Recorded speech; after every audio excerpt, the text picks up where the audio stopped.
mitochondrial outer membrane, and this is the mitochondrial inner membrane. Outer membrane, inner membrane. The central part is called also known as perimitochondrial space. PMS. This is perimitochondrial space or outer chamber. Okay.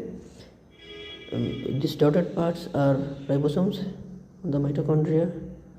This is double standard circular DNA, जो सिर्फ और सिर्फ एक ही होता है mitochondria में। Double standard circular DNA एक ही होता है इसके अंदर में, और कुछ this is matrix which is coloured with pen. And now anything extraordinary no, look clearly, इसको मैंने जूम करके यहाँ पर बताया कुछ।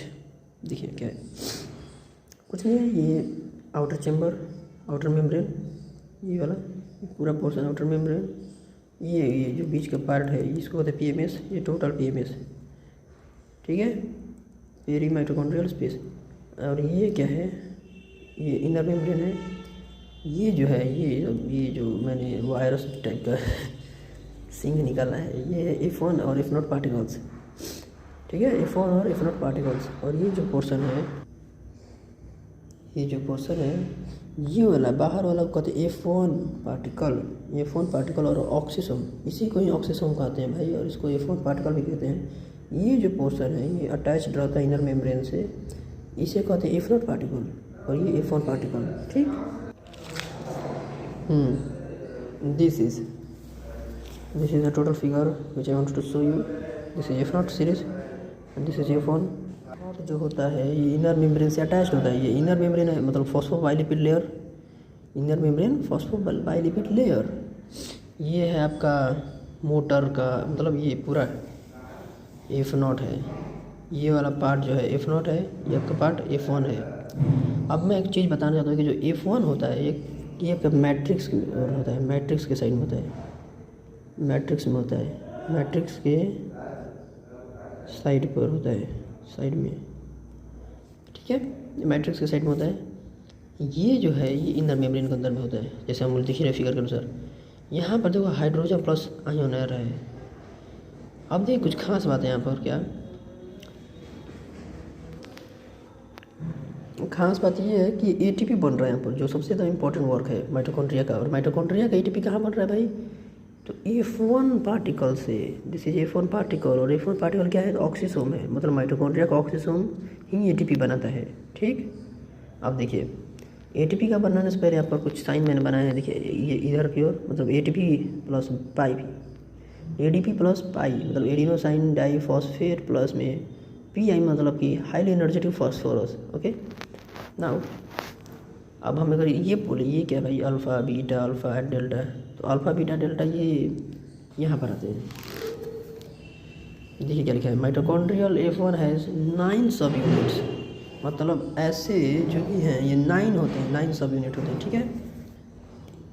F1 हैज़ 9 सब units composed of 5 different types, मतलब 5 डिफरेंट टाइप्स, अल्फ़ा बीटा 2 हुए, एक डेल्टा 3 हुआ, और 2 होते हैं अलग अलग, जैसे एक यहाँ पर B2 है और एक यहाँ पर है आपका AB2 से।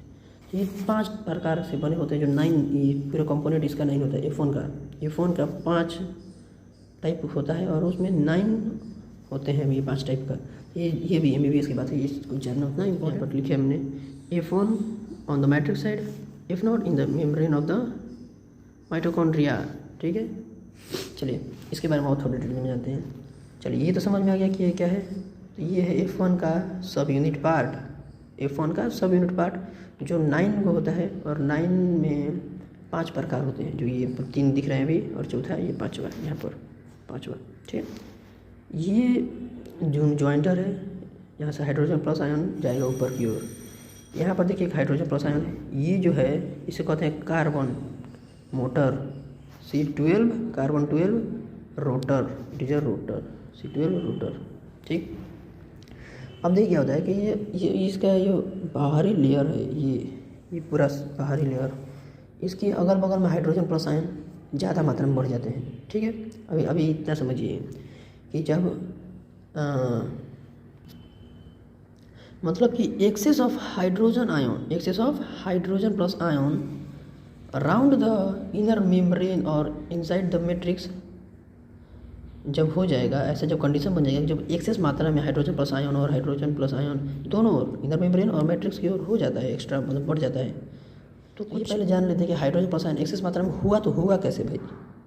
ठीक है, ये तो समझ में आ रहा है कि ये हाइड्रोजन प्लस आयन है, ये जाएगा ऊपर की ओर, ये रोटर कार्बन 12 रोटर घूमेगा तो हाइड्रोजन प्लस ऊपर की ओर ले जाएगा इसको, और यहाँ पर ADP प्लस पाई मतलब ये फॉस्फो मतलब हाईली एनर्जेटिक फॉस्फेट, तो ये जो है ये ऑलरेडी यहाँ पर प्रेजेंट रहता है। ठीक है, इससे हाइड्रोजन प्लस आयन मतलब कि रिएक्शन करता है, एक तरह से कह सकते हैं, मतलब कि ADP प्लस में PI प्लस में हाइड्रोजन प्लस आयन, ये तीनों मिलकर आपको ATP फॉर्म करेंगे और ये बाहर की ओर रिलीज कर देंगे एनर्जी करेंसी।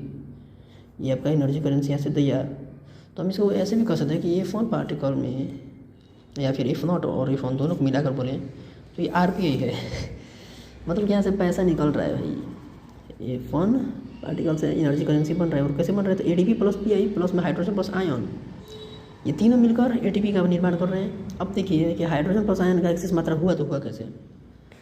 ये देखिए मैंने लिखा है कि ये जो हाइड्रोजिनोसोम है यही हाइड्रोजन प्लस आयन को रिलीज़ करते हैं, हाइड्रोजन प्लस आयन को रिलीज़ करने वाले यही है रिलीज़र।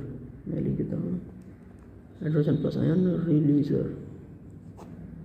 ओके, देखिए क्या है कि वेयर देखिए hydrogenosomes were discovered in 1997, this are derived from the mitochondrial part. और ये क्या है कि these are those mitochondrial fragments, समझ गए, which have not their respiratory activity, मतलब मरे हुए माइटोकॉन्ड्रिया के फ्रैगमेंट्स को हाइड्रोजिनोसोम कहते हैं। ठीक, मरे हुए माइटोकॉन्ड्रिया फ्रैगमेंट्स को हाइड्रोजिनोसोम कहते हैं, जिसमें आपका ये रेस्पिरेटरी सिस्टम नहीं काम करता है उसके अंदर, क्योंकि मेन फंक्शन है माइटोकॉन्ड्रिया का रेस्पिरेशन करना सेल को अंदर, और वही नहीं हो रहा है, मतलब मरा हुआ सेल है, मतलब मरा हुआ माइटोकॉन्ड्रिया है और उसका फ्रैगमेंट को हाइड्रोजिनोसोम कहते हैं। और ये क्या होता है ना कि हाइड्रोजिनोसोम लगातार हाइड्रोजन प्लस आयन को अपने अंदर से रिलीज़ करते रहता है, इसका एक प्रॉपर्टी है एक तरह से, हाइड्रोजन प्लस आयन को ये रिलीज़ करते रहेगा लगातार कंटिन्यूसली। तो यहाँ पर उसी की वजह से हाइड्रोजन प्लस आयन एक्सेस मात्रा में बढ़ जाता है और यहाँ पर भी बढ़ जाता है। तो ये कैसे बढ़ता है, तो जो भी है माइटोकॉन्ड्रियल का जो ये तो भी माइटोकॉन्ड्रिया की इनर मेम्ब्रेन का पार्ट है, अगर ऐसा ही कुछ माइटोकॉन्ड्रिया का अगर सड़ा हुआ है मतलब मर गया हो, उसका फ्रैगमेंट्स हाइड्रोजन प्लस आयन को रिलीज़ करते हैं। फिजिक्स लगेगा हल्का। ये क्या है, ये outer membrane of the mitochondria, inner membrane of the mitochondria, F1 और F0 पार्टिकल्स, ये जो है माइटोकॉन्ड्रिया की बाहरी सरफेस मतलब आउटर मेम्ब्रेन को अगर हटा देते हैं तो उसे मेटाकॉन्ड्रिया कहते हैं। ठीक, मेटाकॉन्ड्रिया कहते हैं तो वो बात अलग है। यहाँ पर हाइड्रोजन प्लस आयन कैसे बना भाई, तो माइटोकॉन्ड्रिया के फ्रैगमेंट्स से लगातार रिलीज हो रहा है हाइड्रोजन प्लस आयन, उससे बना। अब देखिए यहाँ पर कुछ लिखा गया है कि हाइड्रोजन प्लस आयन पर पेरी माइटोकॉन्ड्रियल स्पेस में लगातार बनने लगती है, जिससे PMS धनात्मक पॉजिटिव चार्ज हो जाता है और इनर मेम्ब्रेन के भीतर नेगेटिव चार्ज जनरेट हो जाता है। तो देखिए अब खेला क्या है, अगर एक और हाइड्रोजन प्लस आयन कंसंट्रेशन बढ़ रहा है हाइड्रोजन प्लस आयन का, तो एक और जरूरी है कि भाई उसका हाइड्रोजन प्लस आयन का नहीं बनेगा, मतलब कि पेरी माइटोकॉन्ड्रियल स्पेस में हाइड्रोजन प्लस आयन का फॉर्मेशन लगातार बढ़ते जा रहा है, यहाँ पर कंसंट्रेशन उसका बढ़ते जा रहा है। ये क्या है, मैट्रिक्स का पार्ट, ये पूरा मैट्रिक्स है, ये पूरा मैट्रिक्स है। और मैट्रिक्स के अंदर में आपका हाइड्रोजन प्लस आयन की कमी हो जा रही है, उधर में बढ़ रहा है, तो क्या होगा, वो खींचने लगेगा कि नेगेटिव चार्ज या पॉजिटिव चार्ज, ये दोनों बीच में अट्रैक्शन होगा। तो अट्रैक्शन को मैंने कुछ ऐसे दर्शाया है, लेकिन हमेशा अट्रैक्शन ही होगा। तो ये दोनों अट्रैक्शन के फोर्स लग रहे हैं, तो ये पर इलेक्ट्रोस्टैटिक फोर्स लग रहा है, लेकिन ये बायोलॉजी है, तो बायोलॉजी में अपना अलग लैंग्वेज बोलता है भाई साहब, कुछ भी बोलते हैं। तो यहाँ पर प्रोटोनोमोटिव फोर्स लिखा है, मतलब प्रोटोनोमोटिव फोर्स लग रहा है इन दोनों के बीच में। ये हाइड्रोजन प्लस और इधर का कॉन्सेंट्रेशन जो लो कॉन्सेंट्रेशन और ये हाई कॉन्सेंट्रेशन है, इन दोनों कॉन्सेंट्रेशन के बीच में जो फोर्स लग रहा है उसे PMF कहते हैं, मतलब प्रोटोनोमोटिव फोर्स। ठीक है, प्रोटोनोमोटिव फोर्स में जब हाइड्रोजन प्लस आयन और इधर में हाइड्रोजन प्लस आयन इधर में भी है, लेकिन इधर कॉन्सेंट्रेशन हाई है, इधर में लो है, तब इन दोनों के बीच में जो तनाव है उसको डिफ्यूज़ करना है। ये डिफ्यूजन कहाँ से होगा, तो ये पोर से होगा। ऐसे तो ये पूरा हाईली परमिएबल नहीं होता, ये पूरा देखिए आउटर मेम्ब्रेन जो होता है ये हाईली परमिएबल होता है, इसमें कोई भी आग पर जा सकता है, ठीक है। माइटोकॉन्ड्रिया के आउटर मेम्ब्रेन हाईली परमेएबल होता है, इधर से आओ कोई भी कुछ भी आ जाता है, माइक्रोमोलिक्यूल कुछ भी आता रहता है जाता रहता है।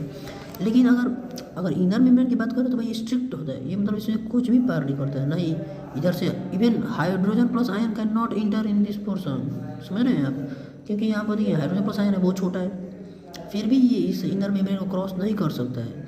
इसको क्रॉस करने के लिए यहाँ से इसको डिफ्यूज़ करना होगा, यहाँ से थ्रू ये अंदर में जाएगा, ऐसे नहीं जाता है, ठीक है। यहाँ पर कॉन्सेंट्रेशन इसका ज़्यादा लगातार बढ़ रहा है, ठीक है, लगातार बढ़ रहा है कॉन्सेंट्रेशन, इधर लगातार कॉन्सेंट्रेशन कम होते जा रहा है। अब इन दोनों के बीच जो तनाव है इसको डिफ्यूजन कहा जाएगा। यहाँ पर इसको डिफ्यूज़ कैसे किया जाएगा, अब देखिए मैं इधर आता हूँ, यहाँ पर हाइड्रोजन प्लस आयन, अब डिफ्यूजन होगा तो एटीपी बन जाएगा डायरेक्ट, हाइड्रोजन प्लस आयन गया यहाँ से, मतलब देखिए अंदर इधर में कॉन्सेंट्रेशन हाई हो गया था, इधर कम है, तो यहाँ से हाइड्रोजन प्लस आयन ये मोटर चला, कार्बन 12 का मोटर चला, ऐसे घूमने लगा, जो यहाँ पर दिखा रहे हैं हम आपको, घूम रहा है ऐसे कार्बन 12 का मोटर घूमते जा रहा है, यहाँ से एनर्जी जेनरेट हो रहा है, मतलब एटीपी बनते जा रहा है।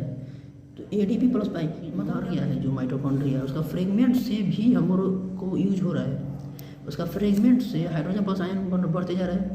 ये हाइड्रोजन प्लस आयन कंसंट्रेशन की ज़्यादा बढ़ता है, इधर में लो होता है, तो दोनों बीच में आज क्या आता है, तो EVF electromotive force ATP plus pi से मतलब रिएक्शन करके एटीपी जनरेट करता है, मतलब एटीपी आउटपुट सोर्स में रिलीज करता है, मतलब कि यहाँ पर एटीपी इकट्ठा होने लगेगा। और ये क्या है, इट इज यार मैट्रिक्स, ठीक है, ये मैट्रिक्स है, ये इधर में मैट्रिक्स के अंदर में एटीपी आपका स्टोर होने लगेगा, जो बाद में आपको कहीं भी यूज होगा। भाई एटीपी सबको चाहिए, एटीपी जो करेंसी ऑफ द सेल, ठीक है। सो अब और हाँ एक और बात बताना चाहते थे कि जो माइटोकॉन्ड्रिया होता है, माइटोकॉन्ड्रिया के 70% पूरा सेल का 70% भाग जो है वो माइटोकॉन्ड्रिया के अंदर में एंजाइम पाया जाता है, जिसके क्या है यहाँ पर एक सेल के कुल एंजाइम का 70% भाग अकेले माइटोकॉन्ड्रिया में होता है। और ये बहुत बड़ी बात है, 70% भाग जो है अकेले माइटोकॉन्ड्रिया में होगा एंजाइम एक सेल का। और देखिए इन 70% मतलब बहुत ज़्यादा एक सेल में कितने सारे अनेकों एंजाइम होते हैं, और उस एंजाइम में 70% एंजाइम सिर्फ अकेले माइटोकॉन्ड्रिया में है। देखिए यहाँ मैं कुछ एग्जाम्पल देता हूँ, यहाँ पर इमेज साइन मैंने लिख दिया क्या, मतलब enzymes which are associated with mitochondrial membrane, ये पहला है मोनोएमाइन ऑक्सीडेज, फिर फैटी एसिड को लिगेज, ये जो इधर में दो हो गए और इधर में भी है आपका, देखिए enzymes of inner membrane, succinic dehydrogenase,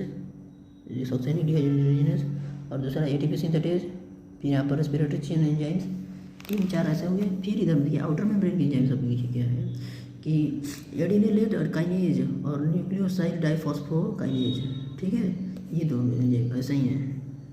हाँ एक और बात है, मतलब ऐसे बहुत सारे एंजाइम्स हैं जो 70% है, तो बहुत ज़्यादा हो गए एंजाइम्स, 30% है जो अदर सेल ऑर्गेनेल के पास होते हैं। देखिए ओल्ड एनसीईआरटी में कह रहा था कुछ ऑर्थोडॉक्स स्टेट ऑफ माइटोकॉन्ड्रिया। देखिए इसका मतलब होता है Orthodox state of mitochondria means होता है कि इनएक्टिव स्टेट, मतलब matrix occupies a large area. ये अगर पतला होगा, ये संकीर्ण हो जाएगा, ये पतला होगा जब, तो ये इसका जो स्पेस है ये बड़ा हो जाएगा, फैल जाएगा, ठीक है। ये जब बड़ा होगा मतलब मैट्रिक्स का जो एरिया है ये बढ़ जाएगा, जब मैट्रिक्स का एरिया बड़ा हो जाएगा माइटोकॉन्ड्रिया में, तो वो इनएक्टिव माइटोकॉन्ड्रिया कहलाता है, उसको ऑर्थोडॉक्स भी कहते हैं, ऑर्थोडॉक्स स्टेट ऑफ माइटोकॉन्ड्रिया। मतलब ऑर्थोडॉक्स स्टेट ऑफ माइटोकॉन्ड्रिया का मतलब ये मैट्रिक्स का एरिया बढ़ गया पहले की तुलना में, और जो ये आपका ये जो बीच में है इसका ये संकीर्ण हो गया, छोटा हो गया, तो इसका ये हो गया। और देखिए एक और होता है condensed state of mitochondria. Condensed state of mitochondria का मतलब हो गया कि जो मैट्रिक्स है ये अब छोटा हो गया, सिकुड़ गया, और इसका जो ये पीएमएस है ये बड़ा हो गया, फैल गया। यहाँ पर मैंने लिखा हूँ कि active state outer chamber broad, मतलब जो आउटर चैम्बर है ये एक्टिव स्टेट, ये बड़ा हो जाता है, उसकी वजह से ये पूरा माइटोकॉन्ड्रिया अब एक्टिव हो जाता है। इसका मतलब अगर मैट्रिक्स का एरिया बढ़ा तो फंक्शन माइटोकॉन्ड्रिया का कम हो गया। देखिए mitochondria matrix is directly proportional to the 1 by function of mitochondria, समझ रहे हैं, 1 by function of mitochondria। Matrix अगर साइज बढ़ा तो फंक्शन इसका घटा, अगर मैट्रिक्स का साइज कम हुआ तो फंक्शन इसका ज़्यादा बढ़ गया, यही बात है, ख़त्म हो गया। Thank you.